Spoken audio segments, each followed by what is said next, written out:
нөгөө хаатын өвчин гэж сонсч ирсэн үү?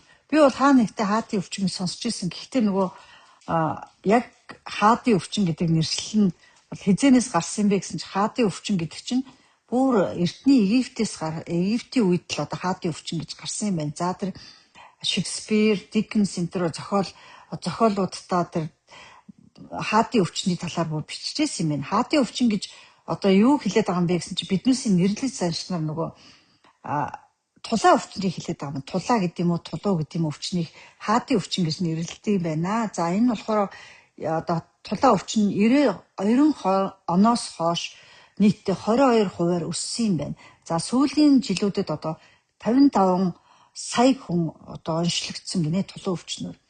За ерөнхийдөө бол залуу хүмүүс одоо сүүлийн бас өвчлөж байгаа гэж энэ 40-с доош насныхын хэрвээ ингээд тулуугаар өвчлөх юм бол одоо ямар эрсдэл үүсэх вэ гэхээр явандаа одоо удаа хугацаанд одоо тахил дутуу болох үе мөчний одоо насан туршийн гэмтэл авах тийм аюултай өвчин юм байна шүү дээ. За тэгээд тулаа гэдэг нь цуснд одоо шээсний хүчил ихсэхээр одоо үе мөчөнд шээсний хүчлийн талстуу торимтлагдаад тэгээд хүчтэй үе мөчөнд өгдөг ийм юм байна. За тэгээд түгээмэл одоо тохиолдог шинж тэмдгийнх нь бол хөлийн одоо эрхийн уруу гинт өвдөх, эрхийн уруу шагаа өвдөг. За тэгээ зарим тохиолдолд буглаг энэ төр өвдөг.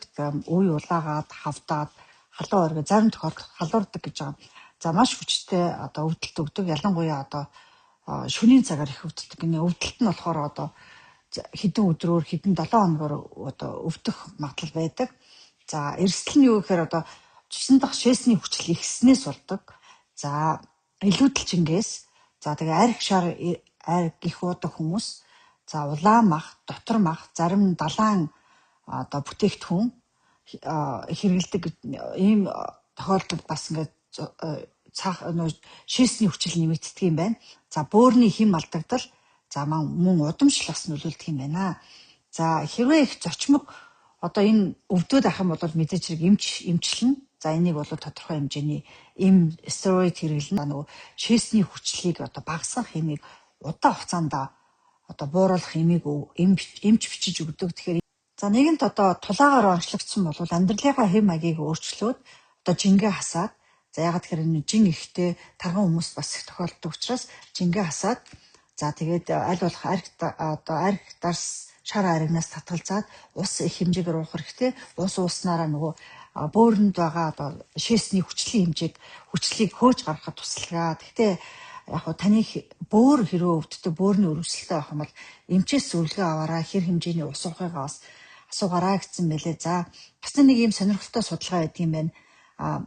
Тулаагаар өвчсөн хүмүүс нөгөө тохирсон хэмжээний тодорхой хэмжээний кофе уугаад байсан чинь яг тэр тулааны өвчин бол 40% багасч ирсэн бас нэг ийм судалгаа байт юм байна. За энэс гадна одоо баг уурагта туслаг багта сүүс сүм бүтээгдэхүүн хэрэглэх юм бол сүүс сүм бүтээгдэхүүн дотор одоо амин хүчил одоо шээсний хүчлийг хөөхөд тусалдаг гэж байна. За тэгээ мөн нөгөө өндөр корн сироп эрдэнэ шишин сироптой ундаа жүүснээс татгалзах хэрэгтэй юм байна. Энд чинь нөгөө таргалахад нөлөөлөөд эргээд нөгөө өрөвсөл үүсэж байгаа учраас одоо тулаа өвчний чинь сэтрэх магадaltaй юм байна. За хаатын өвчний талаар жоох энэ тэндээс уншаа суулжсан чинь надад нэг юм ардын эмчилгээний юм ном байдаг байхгүй юу. Тэгээд нөгөө гэрээ нөхцөлд өвс ногоогоор эмчлэх. Тэгсэн чинь энэ дээр өснөр Мичиганы эрдэмтдийн нэг судалгаагаар хүмүүст хийсэн судалгаагаар одоо яг хурц өвдөлтийн үед нь хүмүүст нэг аяга одоо чери буюу энтор идүүлж исэн юм байна. За энторын жимс идэхэд одоо энтор дотор болохоор антоцинин гэдэг нэг юм бодис байдаг. Тийм учраас чери чи юм хүчлэг одоо эсгэлэн амттай байдаг.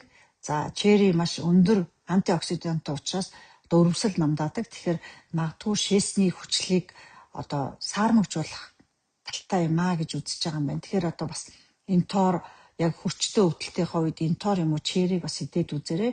За мөн одоо цоохор майлз буюу одоо селери гэдэг одоо ногоог нэг доктор Джеймс Дюк гэдэг хүн одоо өөрөө тэрүүгээр одоо энэ тулаагаар өвдөж исэн юм. За тэгэнгүүт цоохор майлзыг идээд байсан өөрийнх нь өвдөлт намдсан гэж энэ дээр бичсэн байна.